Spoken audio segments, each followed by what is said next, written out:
In Raising the Gate, we're going to show you some cool things you can do with the Construct 2 event system. We're going to have the castle door open up and transport the player to the top of the castle.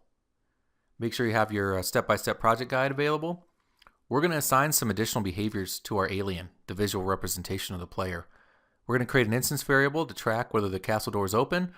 We're going to create a castle door event group and all the events to transport our player to the top and to open and close the door. So let's get started.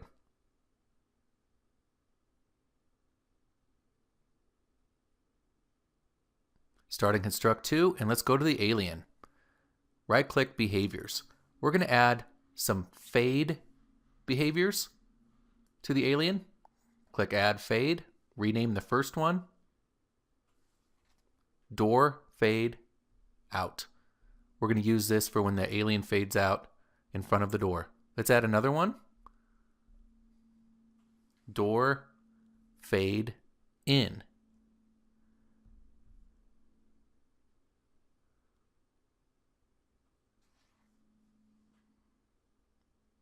I'm going to close this. I'm going to bring my properties back.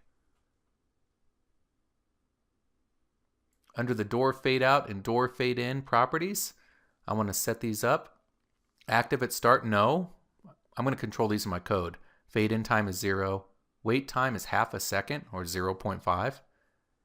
It's going to take 1 second to fade out. And I do not want to destroy the object after the fade.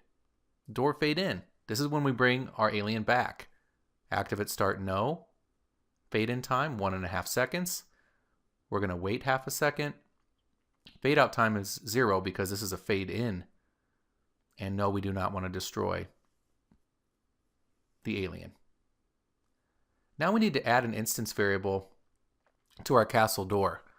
We need to know whether it's open or close. We're going to use that in our event system. Instance variables track individual object instances. They're different than global variables that can be seen anywhere. Right-click on castle door, create an instance variable. We're going to give it the name of open. It's going to be another one of those Boolean variables, that true, false, on, off, yes, no. Initially, our door is closed, so open is false. And for a meaningful description, we're going to use whether door is open. We're going to press OK and close. The castle door is going to open when the player collides with the grass block right in front of the castle door. Make sure that the game layer is active and unlocked, and click on the grass block right in front of the castle door. Every object instance has a unique ID. We create object types and then we make object instances on our layouts. I want you to write this down. Whatever the unique ID is of this grass block right in front of the castle door, I want you to write that down. We're going to need that when we create our event. Mine is 96.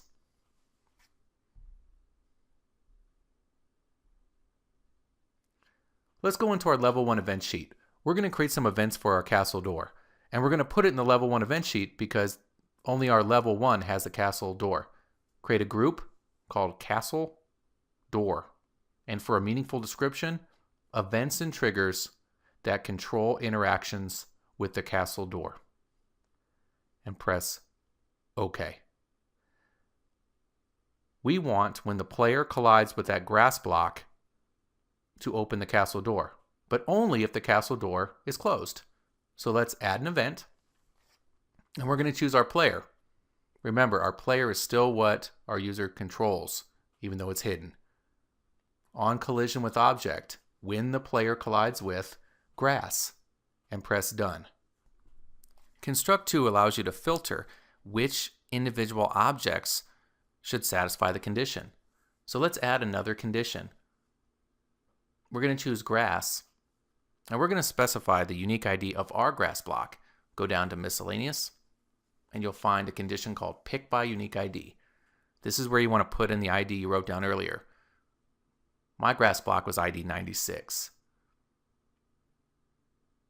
So only if it's grass block 96 will the collision satisfy. we need to add another condition. We only want this event to fire if the castle door is currently closed. So go to the castle door, and we're going to be taking a look at the open instance variable. Go to is Boolean instance variable set and choose open. And done. We want to know, however, when the castle door is closed. That's the condition that will satisfy our event. So invert it. When these three conditions are met, we have a lot of actions we want to perform. The first thing we want to do is set our castle door's open instance variable to true, because we're opening the door and we don't want this event to fire twice. So go to set Boolean, find open, and set it to true. Now we want to deactivate our player. Add action, go to player. We're going to set its active instance variable to false. Set Boolean, active, false. This will prevent the user from controlling our player. At this point, we just want to strip the player of all functionality. We want it to freeze. Add action. We're going to start taking away some of the player's behaviors. Go to player, scroll down, and find scroll to.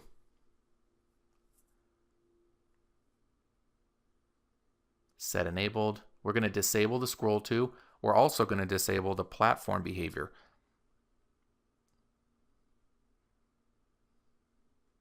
Player, scroll down, find set enabled in the platform section, and make sure it's disabled. Now we need to position our player directly in front of the door. To do that, we're going to use some math. Choose player,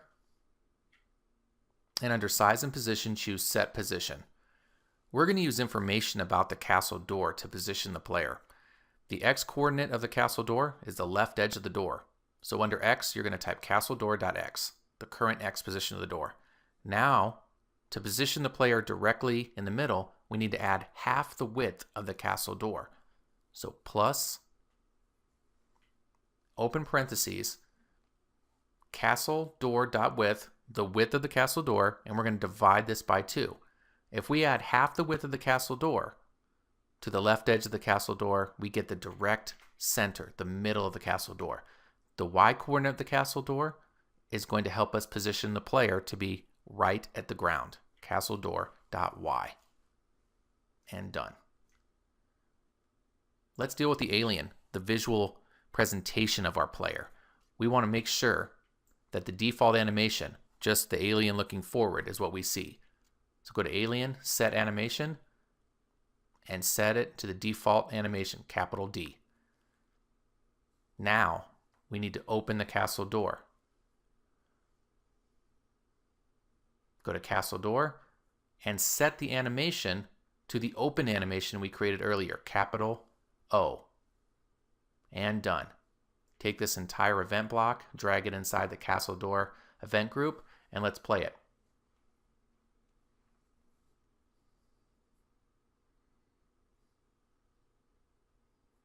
So now if I collide with the grass block right in front of the door, you can see the door opens, I'm right in the middle, I'm showing the default animation, but nothing else happens. I'm going to add an event that fades the alien out when the open animation of the door is finished. So click Add Event, go to Castle Door, and then under Animations you'll see On Finished. Which animation? The open one, capital O. So when the castle door's open animation is finished, I want to fade out our alien, make it disappear using the behavior we added earlier. Choose Alien, scroll down to Door Fade Out, and choose the Restart Fade action.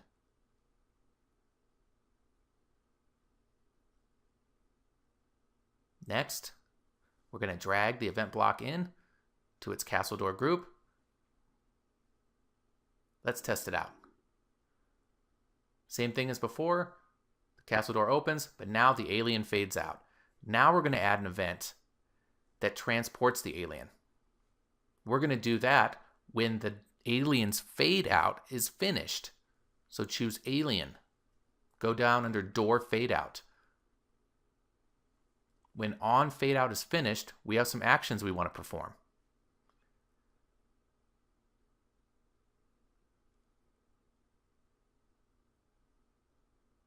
Let's position the player. Choose player, and under size and position, set position.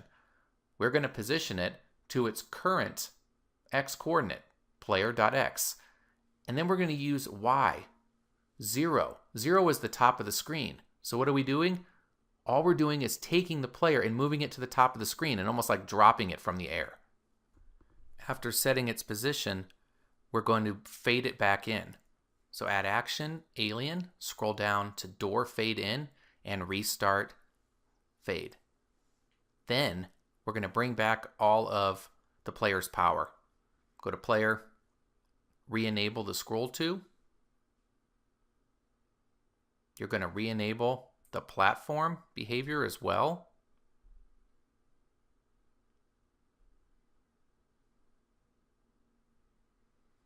We're going to reactivate the player by setting its Boolean variable. Add action, player,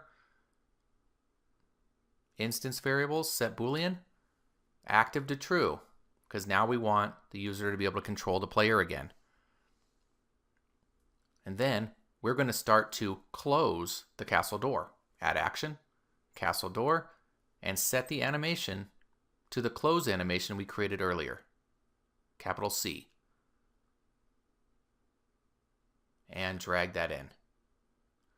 If you play it now, door opens, alien fades out, it's dropped from the sky, and the alien is activated and can do everything. Player can control it.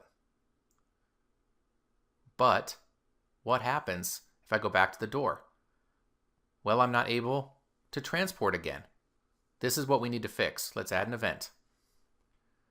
When the castle door's close animation is finished, we are going to set the Boolean variable of the castle door to indicate that it is now closed. Add action, castle door, set Boolean. Is it open? No, false. Done. Drag it into the event group, and let's test it. Now, I use the door, I come back, and because I've set the instance variable, I can use it again. Before moving on, make sure you double check the 4 events you created in the level 1 event sheet in the castle door event group with the documentation, and save your game.